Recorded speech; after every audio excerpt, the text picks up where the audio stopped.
video is on section 4.1 and 4.2.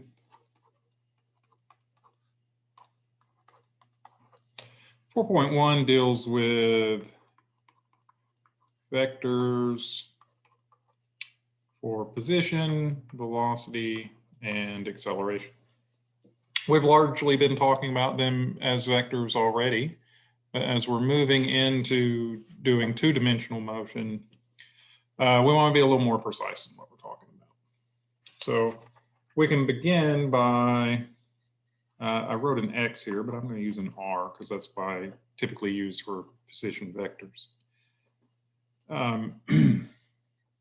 So if we start with a position vector R, and we can now consider a displacement, right? So a delta R. So I have R1 and R2, the displacement from 1 to 2 is given by this vector.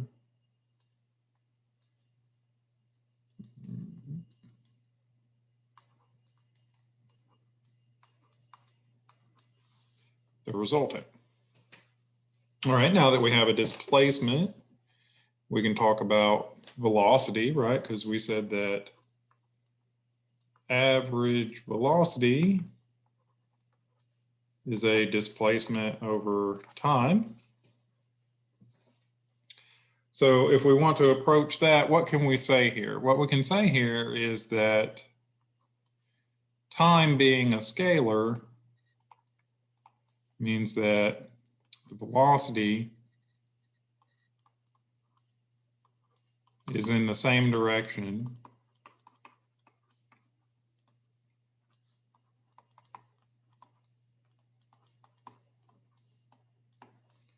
as the displacement. All right, not a surprise there. So that's our average velocity. What as we move toward instantaneous, what do we need to talk about there?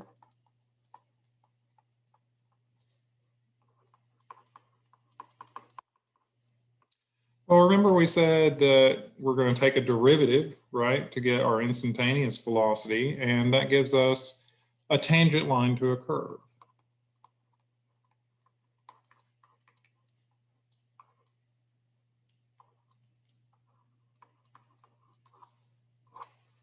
So if we now look at a curve that describes position,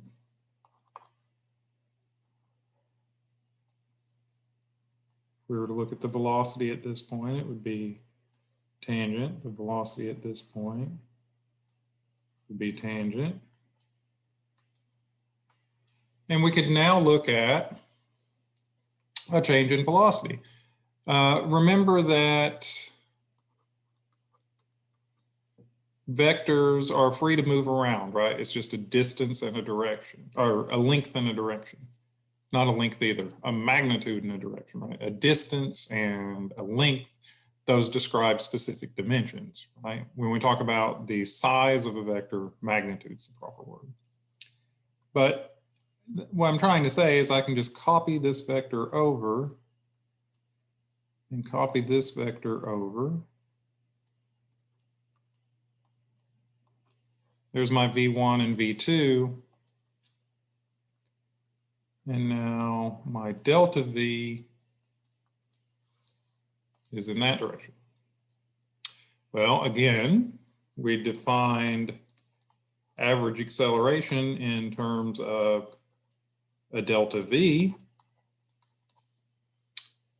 So we can say that the acceleration is in the same direction as delta V.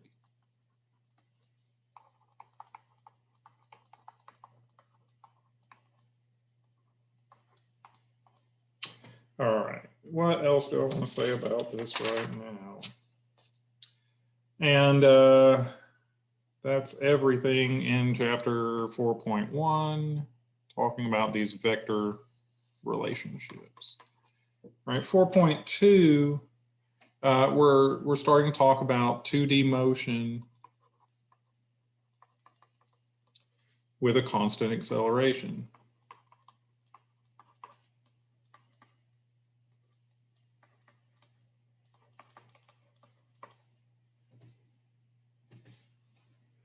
All right. So there's a nice little picture in the book that I'm going to relate here. Imagine you have a hockey puck and it's moving along at constant speed in the x direction.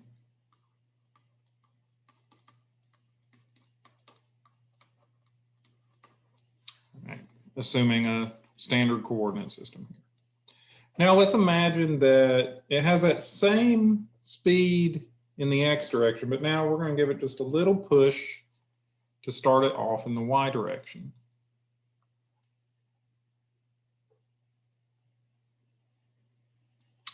Do I really want to draw it this way? Yeah.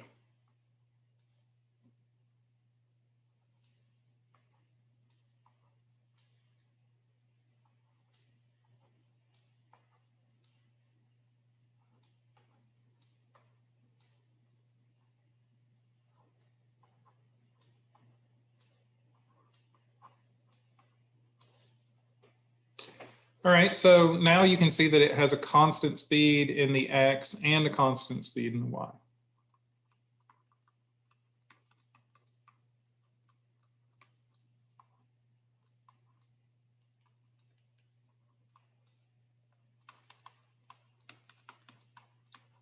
right, so it's still got a constant speed overall, but now we're looking at it moving in 2 dimensions. So now we want to consider what if it was accelerating.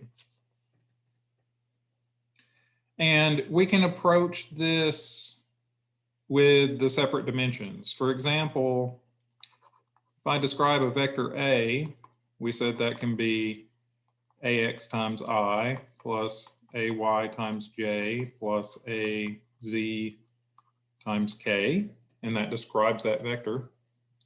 Well, if position is a vector and velocity is the derivative of it, what do we get if we take the derivative of A? Well, it turns out that you can do this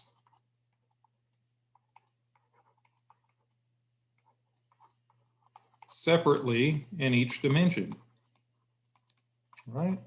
That's what makes vectors so nice to deal with is the dimensions are generally independent in most of the situations we're going to deal with in this course anyway.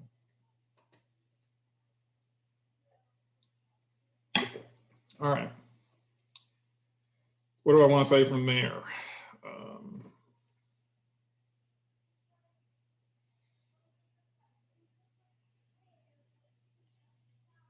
We could now imagine,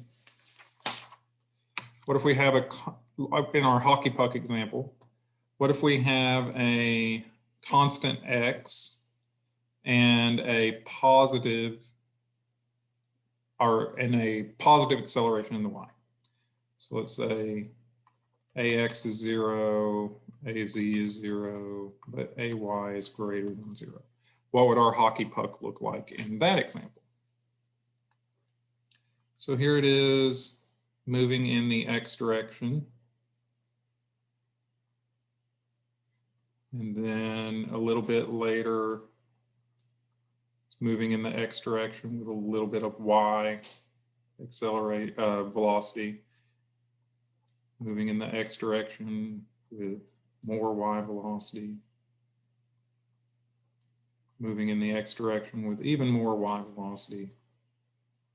And then moving in the x direction with yet more y velocity. So what does this look like, right? Remember, this is our snapshot. My x distance traveled each time should be the same.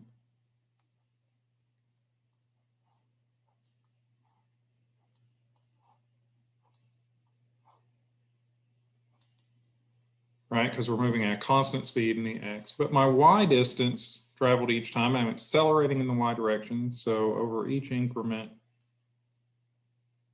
covering a greater distance. Let's see, I went from middle of this one to middle of that one. So middle of this one to middle of that one. Middle of this one to middle of that one. Middle of this one to middle of that. And you can see that the distance traveled each time increment in the y direction is increasing.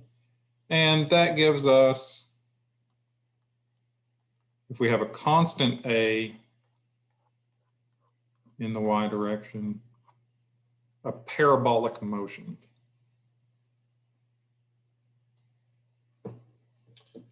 All right. That's everything for 4.1 and 4.2. The next one's on projectile motion, where we'll look at this setup